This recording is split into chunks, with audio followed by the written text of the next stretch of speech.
केंद्र सरकार ने 24 जनवरी तक 9 राज्यों में बर्ड फ्लू की पुष्टि की है। इनमें केरल, हरियाणा, मध्य प्रदेश, महाराष्ट्र, छत्तीसगढ़, उत्तराखंड, गुजरात, उत्तर प्रदेश और पंजाब शामिल हैं। वहीं 12 राज्यों में कौवे, प्रवासी पक्षियों और जंगली पक्षियों में इस संक्रमण के प्रकोप की पुष्टि की गई है। इनमें मध्य प्रदेश, हरियाणा, महाराष्ट्र, छत्तीसगढ़, हिमाचल प्रदेश, गुजरात, उत्तर प्रदेश, उत्तराखंड, दिल्ली, राजस्थान, पंजाब और जम्मू कश्मीर शामिल हैं। राजस्थान में बर्ड फ्लू से मरने वाले पक्षियों की संख्या 6,595 हो गई है। उत्तराखंड की राजधानी देहरादून में बर्ड फ्लू के चलते आसन नम भूमि में वन कर्मियों ने सोमवार को सफाई अभियान चलाया। पक्षी प्रेमियों और पर्यटकों द्वारा चक्राता वन प्रभाग की आसन रेंज की टीम ने सोमवार को सफाई अभियान चलाया। टीम ने आसन वेटलैंड क्षेत्र में सफाई कर पॉलिथीन और कागज एकत्रित किए। इसी के साथ ही कई प्रदेशों से बर्ड फ्लू से परिंदों की मौत के बाद आसन झील में परिंदों की हर गतिविधियों पर पैनी नजर रखी जा रही है। हाल ही में जनरल वन अर्थ में छपे एक शोध से पता चला है कि 1990 से 2015 के बीच मधुमक्खियों की करीब 1/4 प्रजातियों को नहीं देखा गया। हर साल जंगली मधुमक्खियों से जुड़े ये आंकड़े international database of line on earth द्वारा रिकॉर्ड किए जाते हैं, जिनके विश्लेषण के बाद ये निष्कर्ष सामने आया है। अनुमान है कि 1990 में जंगली मधुमक्खियों की जितनी प्रजातियां सामने आई थीं, वो 2006 से 2015 के बीच एकत्र किए गए आंकड़ों में 3/4 रह गई हैं। शोधकर्ताओं ने म्यूजियम, विश्वविद्यालयों और वैज्ञानिकों द्वारा मधुमक्खियों के बारे में एकत्रित किए गए आंकड़ों के विश्लेषण के बाद ये बात कही है। दक्षिणी दिल्ली नगर निगम के अंतर्गत नजफगढ़ जोन में प्लास्टिक कचरे के उचित निष्पादन के लिए एक अनोखी पहल शुरू की गई है। इस पहल को गार्बेज कैफे का नाम दिया गया है। इस तरह की अनोखी शुरुआत द्वारका स्थित वर्धमान माल के डायमंड स्वीट्स रेस्टोरेंट से की गई है। यहाँ पर प्लास्टिक कचरा के बदले लोगों को मुफ्त में भोजन दिया जाएगा। इस पहल के तहत 1 किलोग्राम प्लास्टिक कचरे के बदले नाश्ता, दोपहर या रात्रि का भोजन दिया जाएगा। अगर कोई व्यक्ति भोजन न लेना चाहे तो उसकी जगह आधा किलो मिठाई दी जाएगी।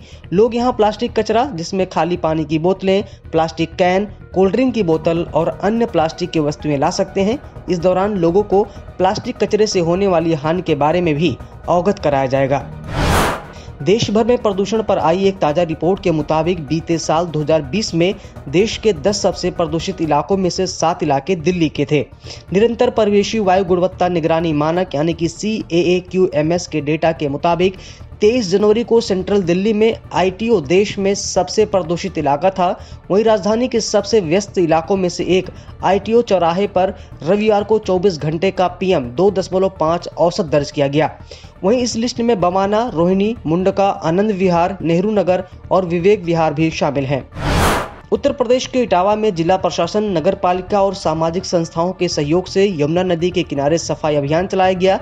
इस अवसर पर सांसद प्रोफेसर राम शंकर कठेरिया ने नदी के किनारे सफाई कर लोगों को जागरूकता का संदेश दिया। उन्होंने कहा कि नमामि गंगे योजना के तहत नदियों का सफाई अभियान चलाया जा रहा है। बिना सामाजिक जागरूकता के सफाई अभियान सफल नहीं हो सकते, इसलिए सभी को सफाई अभियान में भाग लेना चाहिए। पिछले 24 घंटे में 13,203 नए कोरोना के केस सामने आए और 131 लोगों ने अपनी जान गंवा दी। बीते दिन 13,298 लोग कोरोना से ठीक भी हो गए।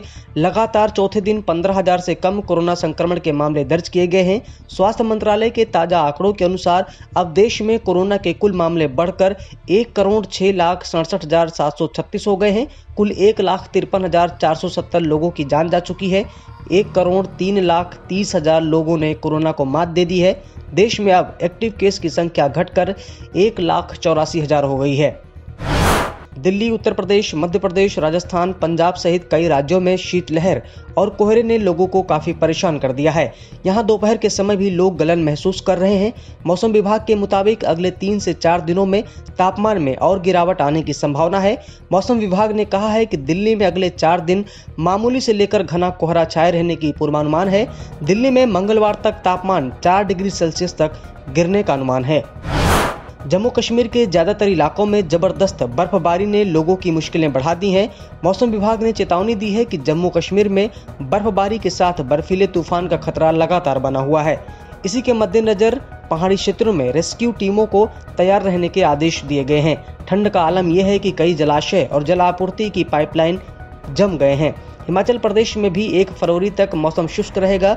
इधर उत्तराखंड में भी बर्फबारी की वजह से चारों तरफ बर्फ की चादर नजर आ रही है। झारखंड में ठंड और कोहरे का असर देखने को मिल रहा है। मौसम विभाग के मुताबिक आने वाले 2 से 3 दिन में न्यूनतम तापमान में कुछ बढ़ोतरी होने वाली है, जिससे लोगों को सर्दी से राहत मिलेगी।